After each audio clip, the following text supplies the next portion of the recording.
morning. So delighted to be here today with Chris Holmes. Chris, how are you?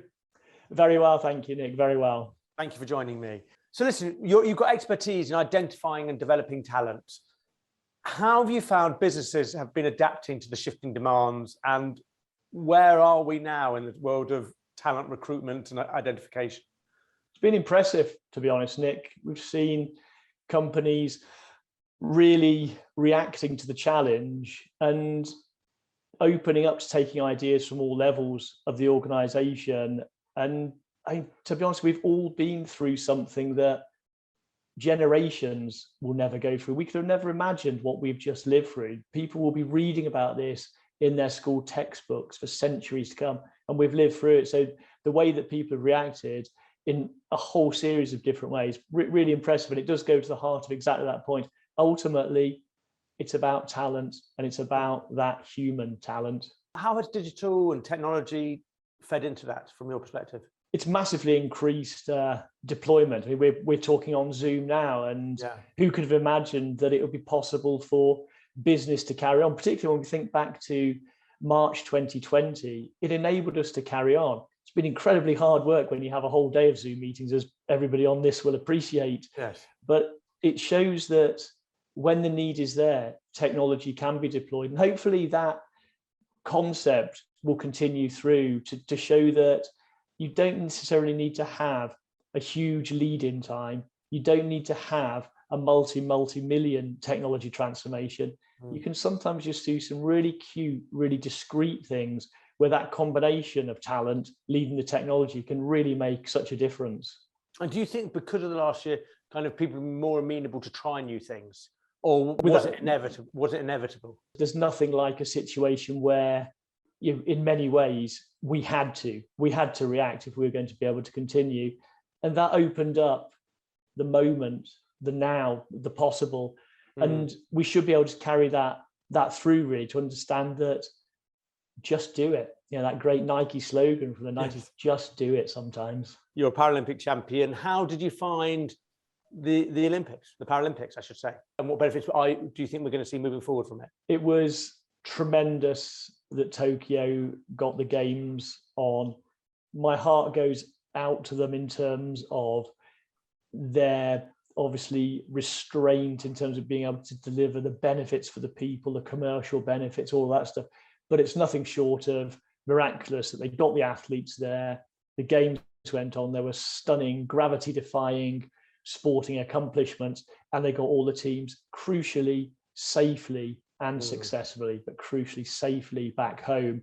But I think we all have to continue to work with Japan. I'm involved with a lot of technology stuff down there, and it ties into the sport thing because the games wasn't able to deliver that social benefit, that economic and social transformation that it can do because of having to be delivered in the midst of a pandemic. So I think they still have tremendous opportunities coming out of the games, but we all have to get involved because it wasn't able just to happen because of that extraordinary, unique environment in which they had to deliver, but they did deliver. Are you concerned that Tokyo is not going to have that legacy, or do we have to step up in order to make sure they get it delivered to them? I think we all have a part to play. I think many people stand ready to help to get involved because they've laid the games on.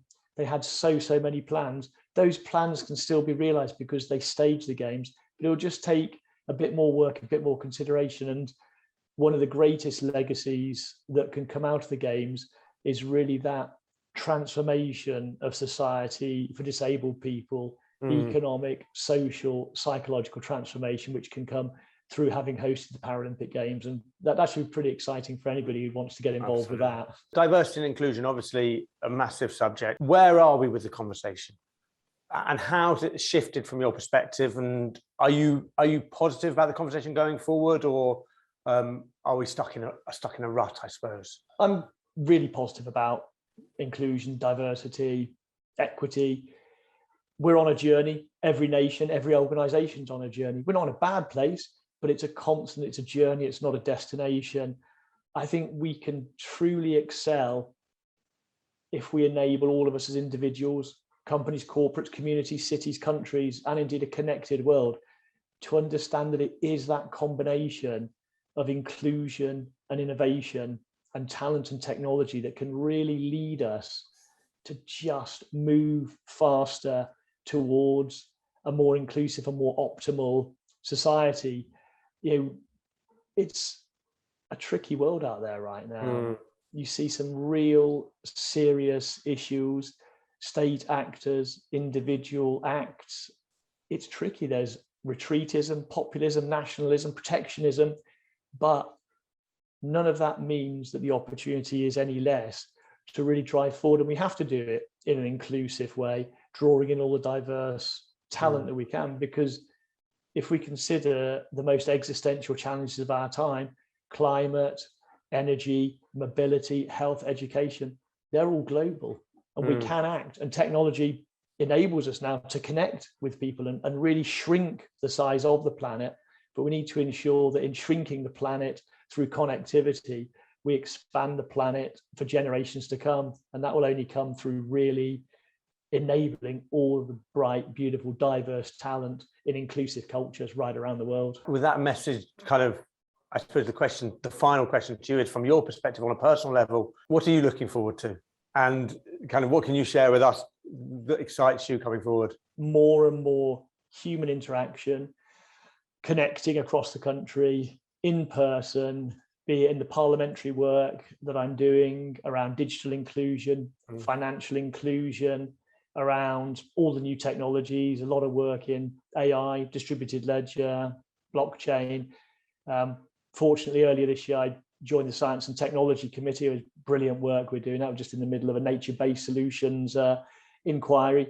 But it's that sense of really getting out there, meeting people in this country, and again, starting to connect with people around the world in events, making stuff happen, and trying in my small way, I guess, to just try and make a difference. Chris Holmes, on that note, thank you so much for your time today. It's been great speaking to you. Pleasure. Really appreciate it. Take care.